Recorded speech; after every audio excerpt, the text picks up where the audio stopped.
Breaking అంతోంది. INews కథనానికి ఉలిక్కిపడ్డారు మిర్యాలగూడ ఎమ్మెల్యే బత్తుల లక్ష్మారెడ్డి. రైతుల సంక్షేమం కోసం ఆయన సీఎం రేవంత్ రెడ్డికి 2 కోట్లు ఇచ్చానన్న ఇష్యూపై వివాదం చెలరేగింది. తమ కోసం కేటాయించిన ఫండ్ ఏమైందంటూ సోషల్ మీడియా వేదికగా ఎమ్మెల్యేపై అన్నదాతలు దుమ్మెత్తిపోశారు. అన్నదాతల ఆక్రోశంపై ఐ న్యూస్లో వార్త ప్రసారమైంది. ఇక మిర్యాలగూడ ఎమ్మెల్యే బత్తుల లక్ష్మారెడ్డి అన్నదాతల్ని మోసం చేశారనే ఐ న్యూస్ కథనం ఇటు సోషల్ మీడియాలోనూ ఫుల్ వైరల్ అయింది. స్పందించిన ఎమ్మెల్యే లక్ష్మారెడ్డి మీడియా సమావేశం పెట్టి మరీ పొంతన లేని వివరణ ఇచ్చుకున్నారు. ఇక తనపై వచ్చిన ఆరోపణలపై తాను ఎవరికీ వివరణ ఇవ్వను అంటూనే వివరణ ఇచ్చేసుకున్నారు. తాను ఎవరిని మోసం చేయలేదని 2 కోట్ల రూపాయల గురించి మాత్రం వివరణ ఇచ్చే వాళ్ళు ఇస్తారంటూ మాట దాటేశారు. ఇన్ డైరెక్ట్ గా సీఎంపీదే తోసేశారు.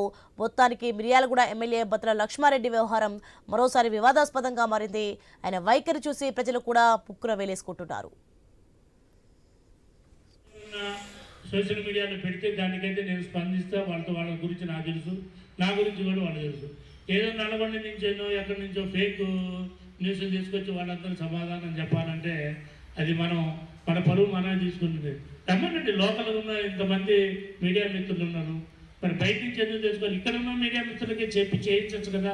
ఇప్పుడు మేము పెట్టండి ప్రెస్ మీట్ పెట్టి బిఎల్ఆర్ తప్పు చేశారు ఈ రకంగా కానీ ఫేక్ న్యూస్తోని నల్గొండలోనో హైదరాబాద్కు పోయి అక్కడేదో హోటళ్ళలో కూర్చొని చెప్పించే దానివల్ల ఉపయోగం లేదు. లోకల్ మీడియా మిత్రులు కూడా గౌరవించండి.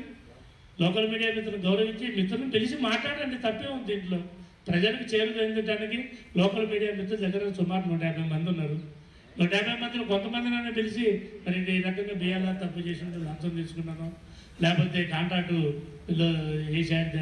కమిషన్ తీసుకున్నాడన్నో చెప్పండి, లేకపోతే ఫేక్ అదే చెక్కులు ఇవ్వడానికి చెక్కులు ఇవ్వడానికి నేనేమన్నా ఇదివరకు లేక ఒకరిని ఎగ్గొట్టి వచ్చినా, లేకపోతే నేను ఏమన్నా బినామీ పేర్లు పెట్టుకొని బతకడానికి వచ్చినానా?